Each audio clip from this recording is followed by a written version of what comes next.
Anumang pilit nila sa akin, hindi ko talaga ipagpapalit itong masarap na utan Bisaya.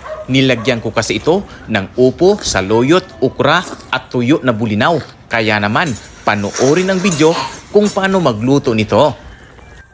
So yun mga ka-adventure, saluyot muna yung unahin nating pitasin. At alam nyo ba na ito ay isa sa pinakamayaman pagdating sa fiber.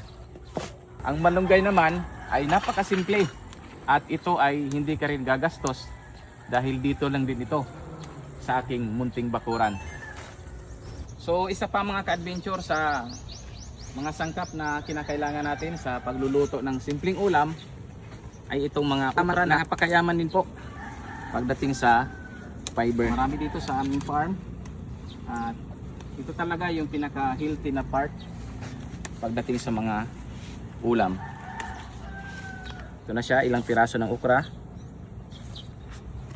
At siyempre mga ka-adventure, hindi mawawala yung isa sa kukumplito sa ating mga sangkap ngayon sa ating pagluluto.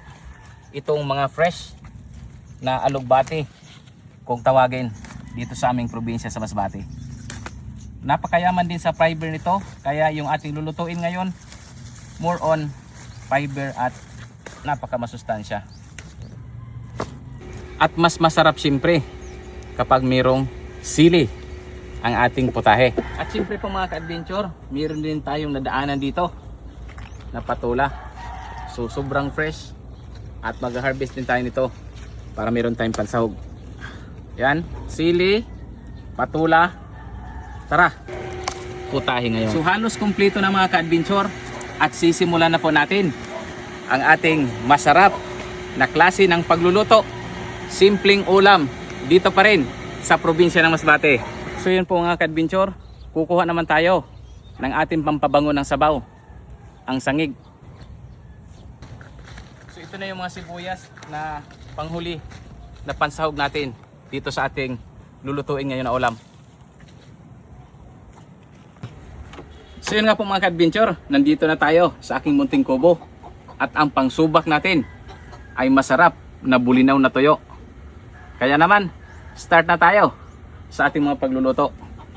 At yun na nga po mga ka-adventure, matapos nga po na makapagpakulo tayo ng tubig, ay isa-isa na nating inilagay. Inuna nga po dito yung kalabasa na hiniwa na fresh from the farm, saluyot at siyempre yung ukra, alugbati at iba-iba pang sangkap. Kaya naman, inaabangan natin kung gaano talaga ito kasarap at namiss ko nga po ang kumain nitong utan Bisaya. At kung patuloy ka nga po ka-adventure na nakasubaybay sa video na ito at sobrang relate ka talaga sa ulam na ito, utan Bisaya, noon pa man hanggang ngayon ay talagang napakasarap, lalong-lalo na kapag nilagyan ng tuyo na bulinaw. Kaya naman, pwede mong pindutin ang heart button.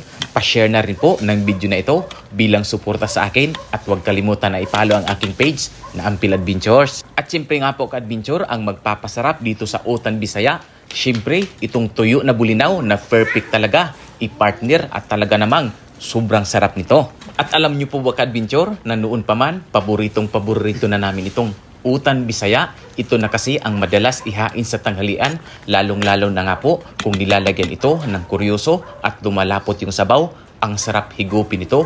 Kaya naman kung nakarelate kayo, pwede nyo pong banggitin ang inyong probinsya kung mag-comment kayo at papalo na rin ang aking page. At siyempre bilang suporta nyo po, pa-share ng video na ito.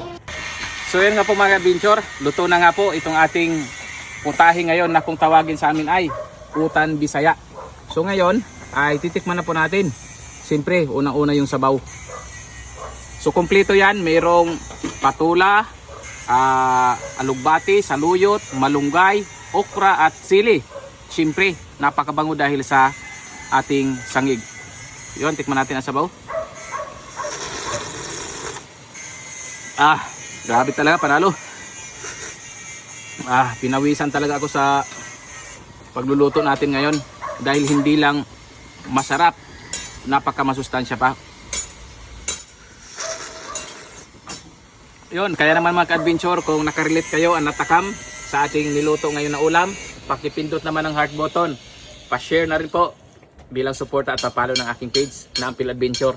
Tara, food trip na po tayo. Makita nyo naman, napakasarap niyan. Mayroong yan, bulinaw na tuyo, saluyot, siyempre yung kalabasa. So ayun, try na natin at dito na tayo maupo.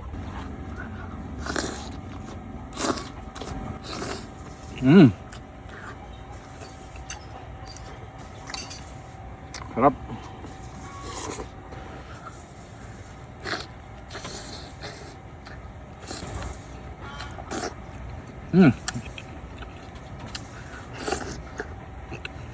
Sarap.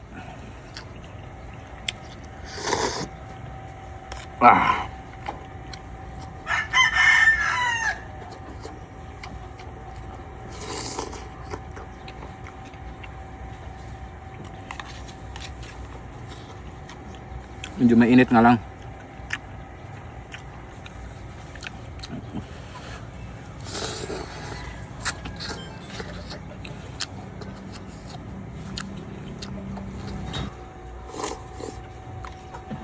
So yun nga po mga ka-adventure, kung nagustuhan nyo po ang video na ito at natakam kayo sa ating putahe, huwag kalimutan na pindutin ang heart button.